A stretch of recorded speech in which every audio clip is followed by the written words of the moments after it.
Some might call it the Great Disappearing Act. Many Democrats are doing just about anything to make the Afghanistan debacle vanish from the national conversation. That's the case many Republicans are making.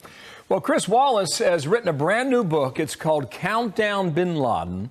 It's published next Tuesday, and Chris Wallace is with us now. How you doing, Sarah? Good morning to you. Congratulations on the book. I'm going to ask you a specific question in a moment after I get to this. New Marist polling on President Biden. He has gone to 51% disapprove. Chris, that is a significant swing in a month's time. What do you think of that?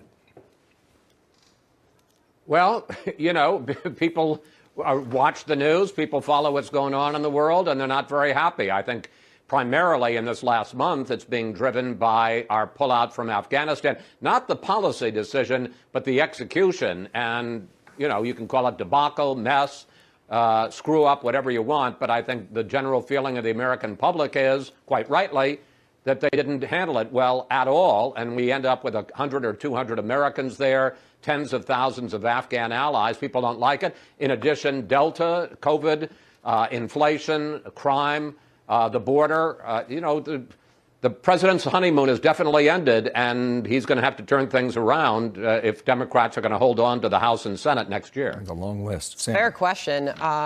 We know he's going to be speaking from the White House, Chris, in a short time from now on this latest economic report, the jobs report, a big miss as far as added jobs in the latest month. A lot of blame being placed on the Delta surge, but we'll see.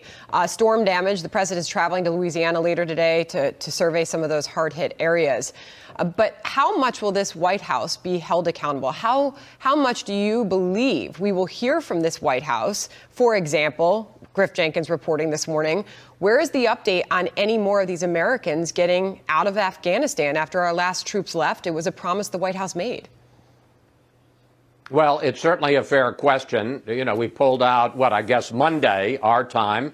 It's now Friday, and that's a big question. Have some of those Americans gotten out, half of the Afghan allies? I think, Sandra, two things can be true at the same time. One, that this White House very much wants to change the subject from Afghanistan. They can read those polls, too. But on the other hand, you know, these are legitimate subjects. The president generally talks about the jobs numbers. He's going down to Louisiana today, and the fact is more than 50 of our fellow Americans were killed, whether down on the Gulf Coast or in the Northeast. And, of course, you've got Texas and the abortion law, the Supreme Court. Those are all legitimate subjects. Do I think the White House would rather be talking about them than Afghanistan? Absolutely. Let's talk about your book. It's the subtext is the 247-day hunt to bring the mastermind of 9/11 to justice. So in that 247 days, Chris, you got eight and a half months, right? So the book begins. These guys come to Leon Panetta at the time. This is August 27, 2010. Bin Laden is not taken out till May 1st of 2011. What did you learn during that 8 months that either gave them that pause or eventually finally convinced them? Well, it's a very good question. What gave them the pause is they weren't sure, and they weren't sure until the very end, even when the SEALs went into the compound, whether bin Laden was actually there. They were never able. It was a circumstantial case. His former courier was there. There was this guy, the pacer, that was walking around in circles, but they never had hard evidence that it was bin Laden was there. And there were a lot of reasons not to. They were going to have to go 162 miles into Pakistan. They weren't going to tell the Pakistanis about it because they didn't trust them not to tell bin Laden if he was there. You had Navy SEALs going in. There were all kinds of possibilities. The helicopters would be shot down. Quite frankly, they had remembered Jimmy Carter and the failed hostage rescue in Iran in 1980. This is a year before Obama's re-election effort, so he could have been betting his presidency on it. There were all kinds of reasons. First of all, the intel to get us the most solid case possible that bin Laden is there. They never had proof positive. Then when they decided to do the raid, they had to rehearse and rehearse and rehearse with the Navy SEALs. And then when Obama makes the decision on April 28th, and some people are saying, well, there's a 40% chance is there. Somebody says there's an 80% chance.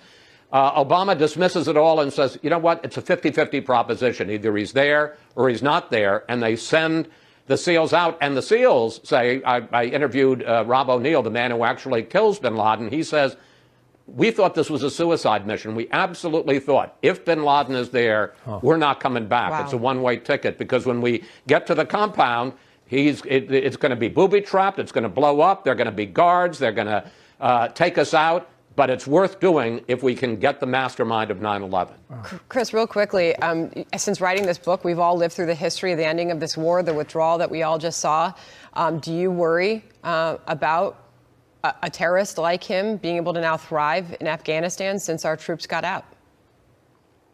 Absolutely. Absolutely. When you consider the fact that the reason we went in 9/11 is because the Taliban gave safe harbor to al-Qaeda. Al-Qaeda has been seriously degraded. And one of the things about this book, as bad as the withdrawal was, the fact is that we did something very important on May 1st, 2011. We took out bin Laden. We degraded al-Qaeda. There was never a terror attack on the homeland in these 20 years that emanated from Afghanistan.